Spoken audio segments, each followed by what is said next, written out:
Good evening. You're watching the news from the Sultanate of Oman television. First, the headlines. Oman Investment Authority invests in Tidal Vision, a leading U.S. company in the field of biopolymers. Hamas renews its commitment to the terms of the ceasefire agreement and says it is awaiting the results of the mediators' negotiation with Israel regarding the second phase of the agreement. And Russia claims that it has retaken towns in Kursk region amid exchange of drone attacks with Ukraine.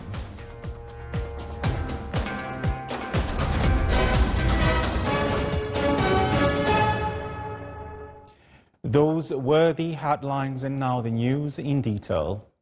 His Majesty Sultan Haytham bin Tariq sent a cable of greetings to His Excellency Mark Carney on the occasion of his winning the position of the Prime Minister of Canada.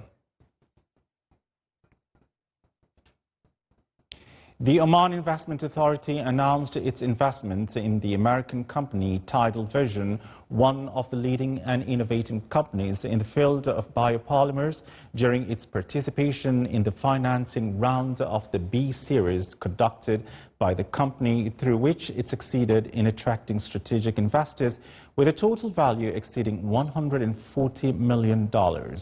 The authority seeks, through its external investments, to localize innovative solutions to meet the needs of the local market.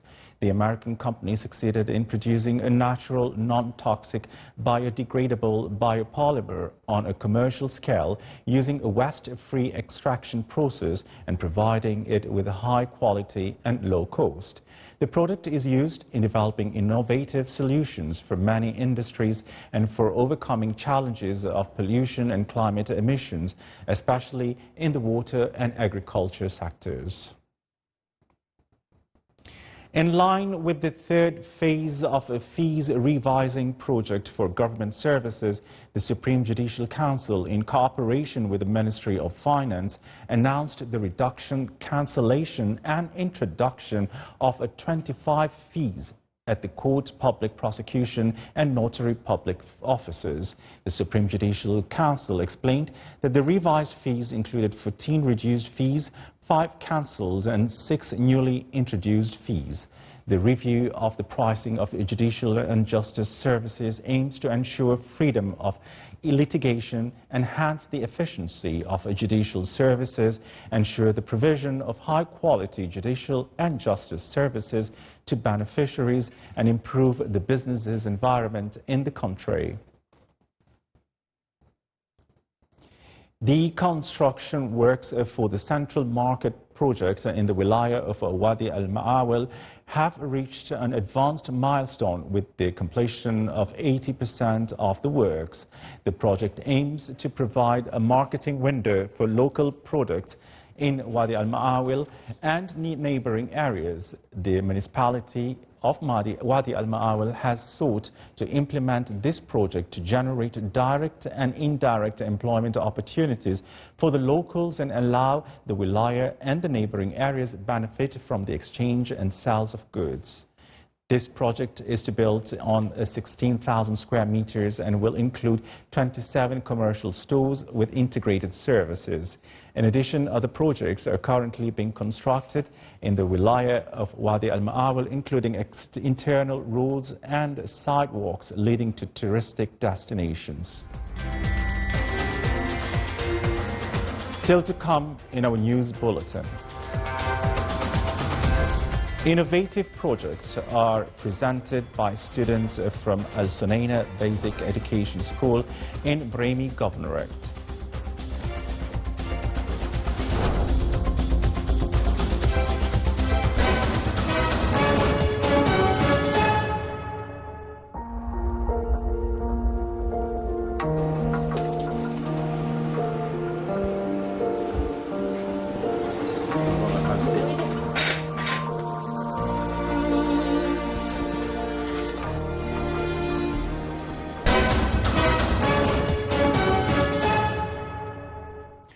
Welcome back, and now for the international world. Hamas confirmed that the negotiations that took place with Egyptian and Qatari mediators and the U.S. President's envoy in Doha focused on ending the war, the withdrawal and the rebuilding of Gaza Strip. In a statement, the movement renewed its commitment to the terms of the ceasefire agreement and moving to the second phase, noting that it dealt positively with mediators' efforts to ensure the implementation of the agreement. The movement explained that it is awaiting the results of the expected negotiations and Israel's commitment to the agreement and entering the second phase. The Syrian Ministry of Defense announced the end of the military operation in the coastal areas after days of clashes with militants. The Ministry of Defense said that after the end of the operation, public institutions are able to resume their work and provide basic services to Syrians in preparation to the return of life to normal and work to establish security and stability.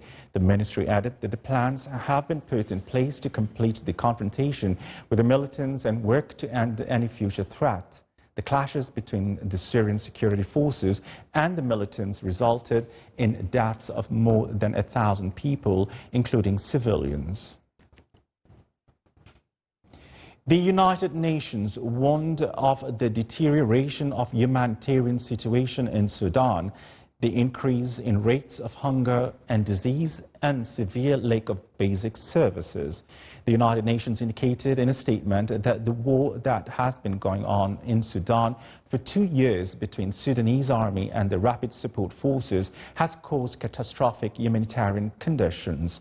The statement indicated that more than 30 million Sudanese need urgent assistance in light of the spread of diseases and epidemics, and more than 24 million people are exposed to a high level of food insecurity, while 17 million children are still out of school. Russia announced yesterday that its forces had controlled several settlements, while the Ukrainian side reported engaging in battles with Russian forces in multiple places. According to a statement released by the Russian Ministry of Defense yesterday, Russian troops had seized control of several settlements in the Kursk Oblast. The Russian television channel released a video clip claiming that the Russian military captured a U.S.-made Abrams tank in the Kursk region. The Russian forces also took control of settlements in the Sumy region, Kursk and Donetsk regions. Meanwhile, the Ukrainian army said Russia launched 176 drones in an attack last night. The army explained that it shot down 130 drones, while 42 other drones did not reach their targets. France has announced its intention to provide a new military aid package to Ukraine worth about 200 million euros. French Defense Ministry Sébastien Lecornu said that his country will provide new fundings for aid, and it will be from the benefits of a frozen Russian assets. He explained that the military aid to Ukraine includes shells and ammunition to Mirage aircraft, renewing at the same time his country's continued military and economic support for Ukraine.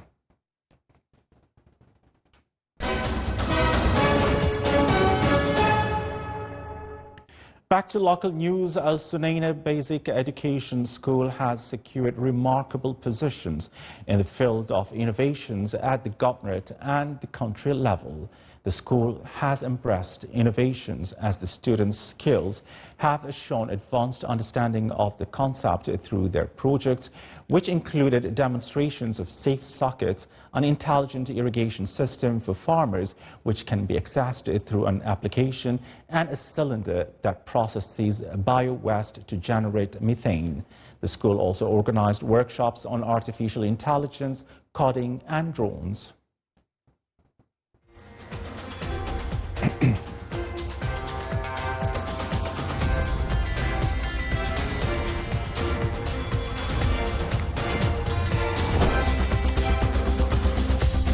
This is the Sultanate of Oman television. Before we enter tonight's bulletin, here are the main points once again.